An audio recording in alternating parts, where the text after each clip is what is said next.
Meeting my first love again at 60. Grace carefully opened the old cedar box her mother had given her long ago. Inside was a yellowed letter and some dry rose petals.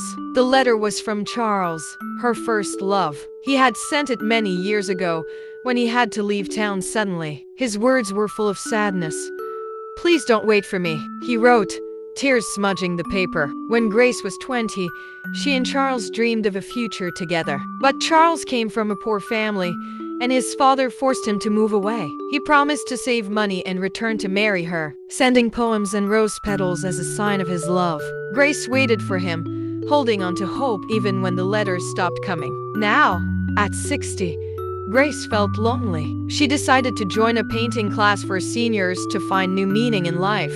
On the first day, she was surprised to see a familiar face, Charles, now wearing a worn navy jacket and a watch she remembered from years ago. They smiled shyly and sat next to each other. As they painted flowers, Grace noticed a scar on Charles's wrist. It reminded her of the hard years they had both endured. Charles told her about the long years without news, how he had tried to find her but failed. Grace's daughter didn't understand her mother's love for painting, or why she still talked about the past. But Grace knew this was her way of healing. At the senior art show, Grace's painting of roses won first prize. Charles clapped quietly, proud but still shy. After the show, Charles gave her a small red string bracelet, the same kind he had tied on her wrist decades ago. They began to meet regularly, painting and sharing stories from their youth.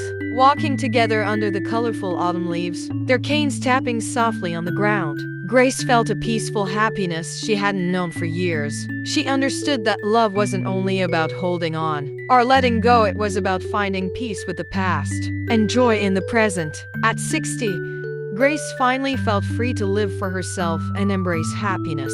And so, they painted again, two old friends ready to bloom like flowers in spring.